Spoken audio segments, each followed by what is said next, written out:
Yo, what's up, y'all? It's Cone back here again tonight with another episode of After the Buzzer, the show where I recap the NBA games from the night.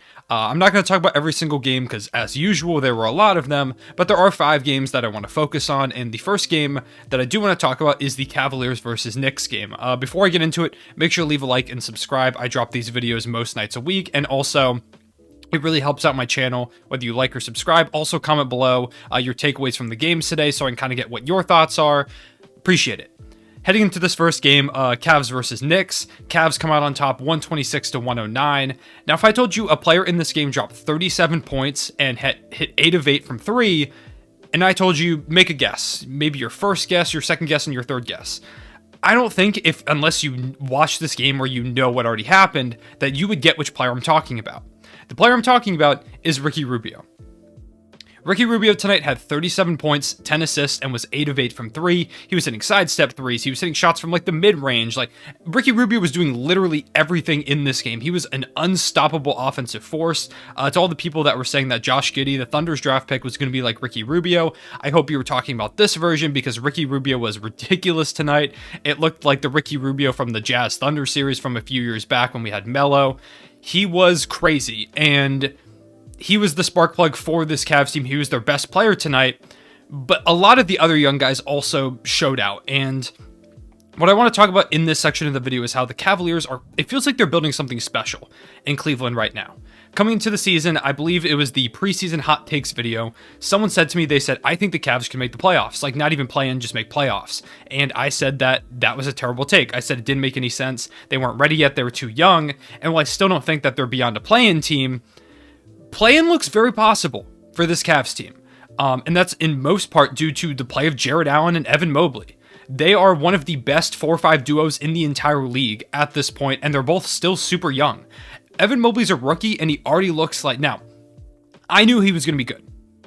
If you've watched this channel, if you've watched me talk about draft prospects at all, I said going to the draft that Evan Mobley was my favorite draft prospect. I thought he was like an Anthony Davis type. I thought in basically any other draft he would go first overall, but because of this being a stacked draft class, he fell to 3, and the Cavs got so lucky to get him at the 3rd overall pick. 26 points, 9 rebounds, 5 assists, hit multiple threes. Evan Mobley does literally everything.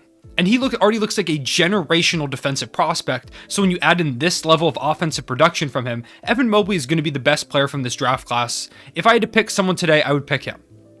Of course, it's like 10 games into their career, so that could be 100% wrong.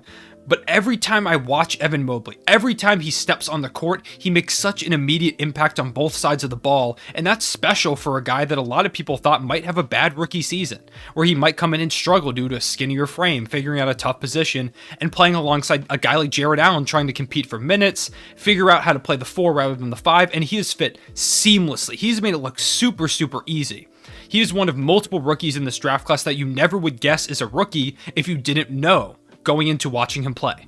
He's so poised, he does everything well. If you missed my video breaking down Evan Mobley's game, go back and look at it. Maybe I'll drop that in the description below if I remember. But Evan Mobley does everything for this team. I don't like to use the word generational a lot, but he feels generational. It feels like every play he's impacting in some way. And Cleveland, getting him at the 3rd overall pick, that was a steal. In any other draft, he would have gone 1st overall unanimously, no question about it. But the fact that he fell to 3 was a godsend for Cleveland. Combine that with the fact that they got Jarrett Allen for Dante Exum in 2 seconds, coming out of the Nets trade for James Harden, 18 and 17, 4 assists, showing that he was worth the contract extension that they gave him. Darius Garland with 16, 5 and 3. Colin Sexton hasn't been playing a ton. He's not having a phenomenal season. They've been kind of weird with his minutes a little bit, but even if Colin Sexton isn't in their long-term plans, this Cavs team looks like they're building something special. Just with the trio of Darius Garland, Jarrett Allen, Evan Mobley, if they hold on to Colin Sexton and you throw him in there as that guy, of course, Colin Sexton also didn't play a lot because Ricky Rubio was having a phenomenal game, but they're building a super special core. And a vet like Ricky Rubio is someone that's really nice to help mentor Darius Garland and maybe sometimes have pop-off games like this. The Cavs just feel like their rebuild is going phenomenally. The fact that they got Jarrett Allen out of that Nets trade was one of the finesses of the past decade, it feels like, with how good he has been for them, how much he fits next to Evan Mobley. And the more that I watch the Cavs, the more that the Cavs play, they're 7-4. Like, they're having a great start to their season. Now, they did have a great start to their season last year, but this feels a lot more sustainable.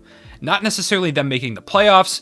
I don't know how good they're going to be this year, but they do feel like the Cleveland Cavaliers feel like they're on the come up very quickly. If they can bring in a couple more like solid role players, especially fill out that bench, if they go into the future with a starting lineup of Darius Garland, Colin Sexton, Isaac Okoro, or someone else at that 3 position, Evan Mobley and Jared Allen, that's one of the most talented young starting fives in the NBA, if not the most talented starting five, the most talented young starting five, that is, in the entire NBA. They are phenomenal. And it's just, Cleveland has done a phenomenal job of turning everything around. They were in a horrible position salary-wise at the end of LeBron's tenure. LeBron leaves, they've got to pick up the pieces, and they have done an incredible job of doing that. So, shout to the Cavs, shout to this young core, because they continue to show out. Beating a team like the Knicks that is phenomenal defensively, making them look like they were chumps, like they didn't stand a chance. It was really impressive. Evan Mobley is ridiculous, and the Cavs have something special building there in Cleveland. Next, I want to talk about Kevin Durant for a little bit, because I feel like I haven't talked about him at all this season, despite him potentially being the MVP front leader right now. The Brooklyn Nets, despite James Harden being like very mediocre by his standards, he is getting better. He is playing better over the course of these last few games. He had 28, 10, and 8 tonight. Also, there are some foul calls that I feel like James Harden just isn't getting because he's James Harden. I do agree that he still is kind of trying to foul bait too much, but at the same time, he's getting some really bad luck with calls, and it seems like he's adjusting. Like I mentioned, he had a great game tonight. But Kevin Durant, 31, 7, and 7, despite James Harden not playing up to his standards so far this season, and Kyrie Irving being out for until he gets vaccinated or the mandates lift, all the drama there. He's been phenomenal. He's averaging his most points since his MVP year in OKC. He's averaging over 5.5 assists per game. He's getting a ton of rebounds. He's shooting at like 56, 57%, I believe, after tonight's game from the field. Kevin Durant is having one of his best seasons ever, coming off of an injury that ends a lot of players' careers. And I know this is a super talked about storyline, how Kevin Durant comes back from the Achilles injury and he still plays up to his level. But I think something we need to talk about is how Kevin Durant didn't just come back and play up to his level. Kevin Durant came back from an Achilles injury and looks like potentially the best version of himself that we've seen in like 6-7 years. It's amazing to watch. He is doing everything for this Nets team. And I believe most people think that he is the best player in the world. And I think right now, if I had to pick someone, it's probably him or Giannis. He is amazing. I don't need to really tell you that, but the way that he's putting this Nets team on his back, coming in against a Raptors team that's been really hot. They play really kind of slow, grinded out games. They've got a lot of great wing defenders, and Kevin Durant makes all of them look average. Now, I do want to give a shout out to Scotty Barnes. I just gave a shout out to his fellow rookie classmate, Evan Mobley. Scotty Barnes also up there with Evan Mobley. Those two are the top for the Rookie of the Year conversation. He had 8.7 rebounds and 4 assists. He also had a play where he ripped Kevin Durant like it was nothing. Scotty Barnes is a phenomenal wing defender. OG Anunoby is a phenomenal wing defender. Pascal Siakam came back and he had 15 and 4 in his first game back as a Raptor, so that was cool to see. He's a good defender. This team has a lot of great defenders, and Kevin Durant made them look like they were nothing. No one can really guard Kevin Durant. No one on the Raptors could guard Kevin Durant, and it feels like no one in the world can stop him at the moment. If he keeps up this pace, if the Nets are up here in the conference standings, it's going to be tough not to give him the MVP award, unless, say, like Steph Curry and the Warriors, which I will talk about them in 1 second, get the 1 seed or something like that. Kevin Durant feels like an MVP frontrunner, and it's just crazy to see that this might be the best version of him we've seen, maybe ever, with how good he's playing right now. So shout out to KD for that. Warriors-Rockets. This game was a blowout. The Golden State Warriors winning by 13 points. Steph Curry, 23 and 2. He really didn't even have to do that much. He only played 27 minutes because, like I said, it was a blowout. Andrew Wiggins, this team's really just deep. Andrew Wiggins, 16 points. Draymond Green with a classic stat line from him, 6, 8, and 9. 25 from Jordan Poole, who has quickly risen his scoring average to around 19 points per game after really struggling to start the season. Looking like the most improved player candidate that me and many others thought he was going to be.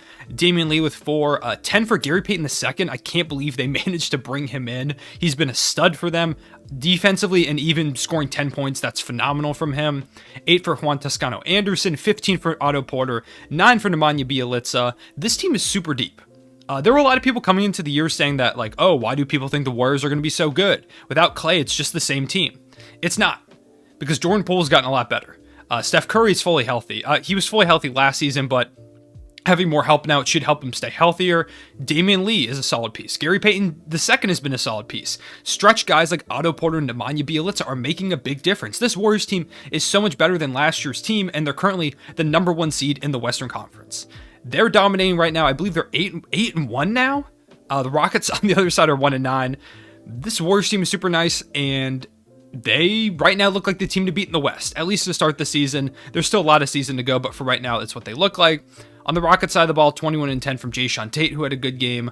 Only 4 points for Christian Wood. It kind of feels like a Christian Wood trade might happen at some point during this season. He just seems to be unhappy in his role. He doesn't really seem to fit. He kind of signed expecting to be playing for a contender with James Harden and Russell Westbrook. Instead, he's on this rebuilding team. If they're going to be 1-9, it would make sense for them to trade him, maybe get something for him. He's only 26 years old, so it's not like he's super old and doesn't necessarily fit their timeline. But from some of the comments he's been making, like wanting to be more involved in the offense and stuff like that, it feels like maybe he would be better suited elsewhere at this point in his career. So we'll see what ends up happening. But for right now, 4 points. It just doesn't feel like Christian Wood is quite what they need right now. Jalen Green with 9 points, Kevin Porter Jr. with 11.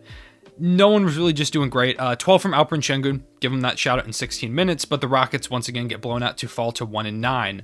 Spurs Thunder, of course, I'm going to talk about the Thunder game. Not a great game on either side of the ball, especially in the first quarter. It was 28-14 Spurs after the first quarter, which is gross. Shai Gilgeous-Alexander getting near a triple-double in the win, 99-94. Shai with 14, 8, and 9. He had 10 assists, and then they took one away after the game, which sucks. But I'll shout out to the whole team, an all-around effort. 13 from Jeremiah Robinson Earl, 11 and 11 from Darius Bazley. I love this game that I saw from Darius Bazley. A lot of games this year, he's kind of just been jacking up threes, forcing the issue too much. In this game, he played patiently. He played good defense. He got like a putback dunk. He was doing everything he needed to do. He was patient with it. The only three he shot was a catch-and-shoot one. I want to see more games like this from Bazley. This is the role that he can play. He doesn't need to be taking a ton of threes. He can take them if he's open. He can take them off the catch and shoot. He doesn't need to be doing a ton of dribbling. Let Darius Bazley get those easy offensive opportunities. Let him make things happen, and I think it's a lot better role for him. 13-7 from Luguentz Dort, 7, 4, and 7 from Josh Giddey, 20 from Mike Muscala, who had a phenomenal game. He probably should be starting if we were trying to win, but we're not, so I'm not surprised that he isn't.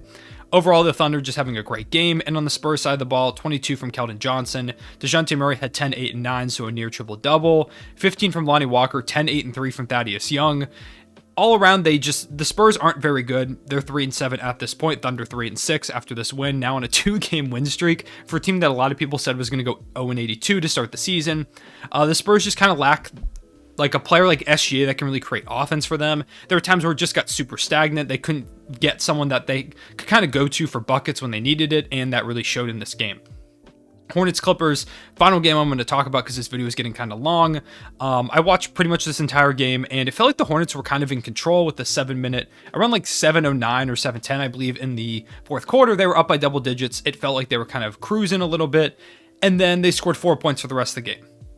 4 points in the last 7 minutes of this game. The Clippers at one point went on a 22-0 run in this game.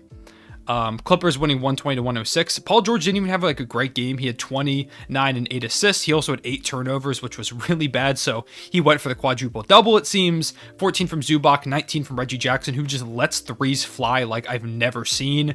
17 and 10 from Terrence Mann, 18 from Luke Kennard. This was a big team win, something that we haven't really seen from the Clippers this season. It's mostly been Paul George carry jobs with the occasional guy stepping up. This was a big team win for them, which is one that they really needed. 21 from Miles Bridges, who continues to play phenomenally. 21 from LaMelo Ball. 17 from Terry Rozier. 16 from Kelly Oubre. It was just like they just couldn't seem to get stops. And all the those points, that's some solid totals from everyone. The problem was they all came in the first 3 quarters and a half. They just couldn't score down the stretch. Every bucket, it felt like even when they got open looks, they were just bricking them.